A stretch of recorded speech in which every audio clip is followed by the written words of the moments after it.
100% Chelsea here down at Clapham Common for the best awards. Mark Schwarzer. Now this is insane. This is awesome.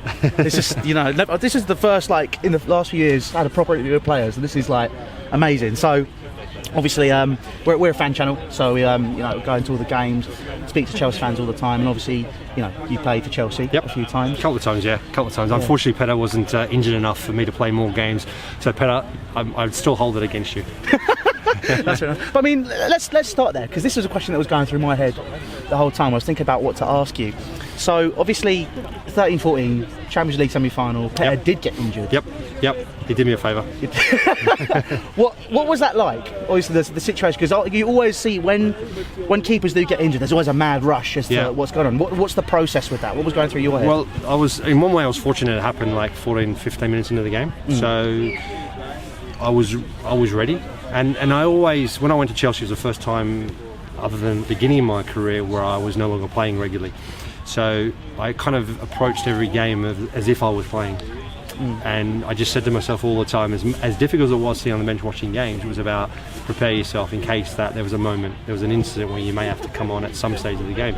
And I think the best time for it to happen is early in the game, because you've just literally come off warming up, you're in the change room, you come back out, and it's kind of like you still feel part of that process. So it was pretty straightforward, and I was always really strapped, so I had my shin pads on, I was ready to go, and all I had to do was take my tracksuit bottoms off and my top off. And I remember the manager, Jose Mourinho, saying to me, come on, I'm like, it's all right, I'm ready, just take my jacket off, my trackie bottoms off, and I was ready to go. And Jose was great, because he just said to me, right, just go out there and play your game. And it was great, and I felt very relaxed, I felt ready, and I trusted the players in front of me, and I like to think they trusted me to a degree, and it was an amazing occasion, because I loved it. It was one of my favourite games to play in, that one, and also playing away at Liverpool, of course. Yeah, that's always that was a great game. We'll said about that a bit. Sorry, Liverpool fans, but I mean, obviously we've already talked about Jose Mourinho. Yep.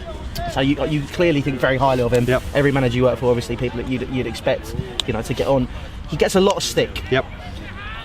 Right now, in terms of, if you look at how players react to him, in terms of your generation, like Frank and JT and all of that, do you think he's too intense now, or do you think do you think his approach is completely warranted? What was he like? I mean, at times, listen, he is someone that is a perfectionist, so demands the most from everyone, the utmost professionalism, work rate, give him everything on the pitch, training field, and expects the very highest of every player, and rightly so, because players at Chelsea, play for Chelsea, are of the highest quality, and sometimes you need to give people a bit of a rocket to get them going. Sometimes players, there are certain players who just don't like it, and it doesn't matter whether it's a generational thing or not. In the past, when I was coming through, there were players who didn't like being told it wasn't good enough, they needed to lift their game. So he's one that is very upfront and not afraid to tell people that, and the ones where I think you sort of have the best relationship with him and he has the most respect for, are the ones that react in the positive way, take it on the chin. And sometimes here in the moment people can exaggerate things, people can cross that line a little bit, but you've got to take it into context. And I was always one that I felt that I copped grillings off him at training when I made mistakes, and it wasn't just one mistake, it was if you made 2 mistakes in a row of almost a similar thing. So I had no problem with that. It's not nice. You feel almost belittled a little bit, but it's kind of like, he's the manager, he's demanding the most, he's expecting the most from you, the best from you, and he wants you to deliver it. So it was kind of, for me, it was a great experience, and it lifted me, and I have the utmost respect for him, working with him. I can see why people find it difficult to work under him, I can see it. But again, it's a personality thing. Well, I mean, going from that obviously to Claudio Ranieri, when you won leagues back to back. Well, I didn't. I was around. The thing is, that's the thing. Like Chelsea, I was there for the first 6 months of the season. I didn't play a single game. I wasn't even on the bench for any Premier League games. So, as much as it was great being part of that squad for those first 6 months, I don't associate myself with winning a league title. And even at Leicester, I was part of the squad and I sat on the bench for 37 out of 38 games. I still don't class myself as a Premier League winner. I was there, and I was very fortunate to have that inside seat, to be inside that inner circle, experience it, and it was an amazing experience and a wonderful story, and it'll be talked about for many, many years, probably forever, of how amazing an accomplishment that was. So in regards to Premier League winner, no, I'm not. I was just very fortunate to be around two teams that went on to win the Premier League 2 years in a row. When I did leave Leicester, I was surprised that no one did call me and say, come and join us because we'll win the league if you come. That's but no, fair didn't enough. happen. I mean, Leicester though, like you're saying, there was an amazing experience in the changing room.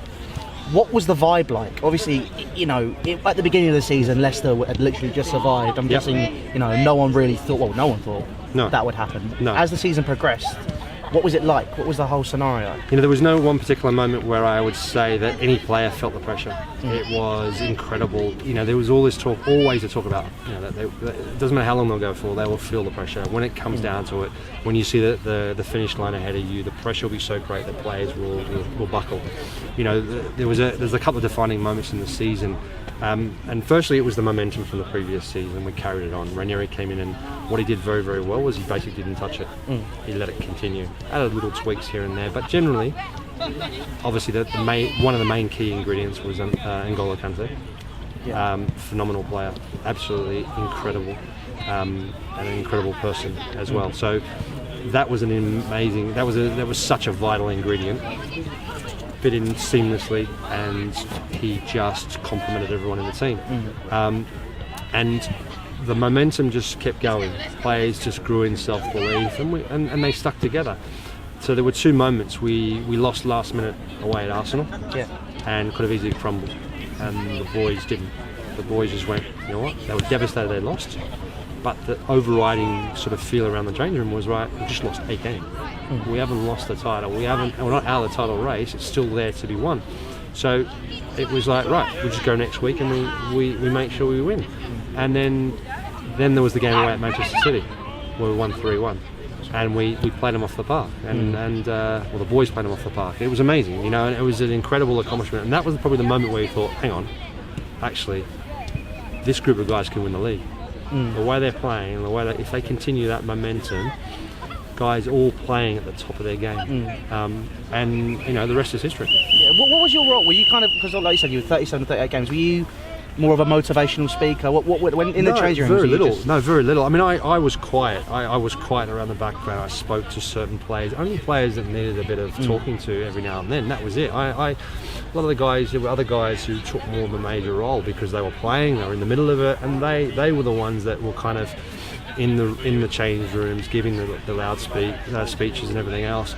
I just floated around every now and then if I felt that someone needed a little bit of a talking to, a little bit of a lift or reassurance of something that may have happened, or even if I saw something from a goalkeeper's perspective, from a defender or even a midfield player or whatever, that I felt could benefit the team, I might say something to them and say, listen, you know, in this instance, what did you think about that? Maybe you should try this.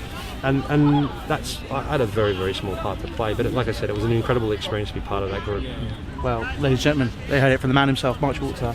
Thank you so much for your time. Pleasure, mate. I appreciate that. Pleasure.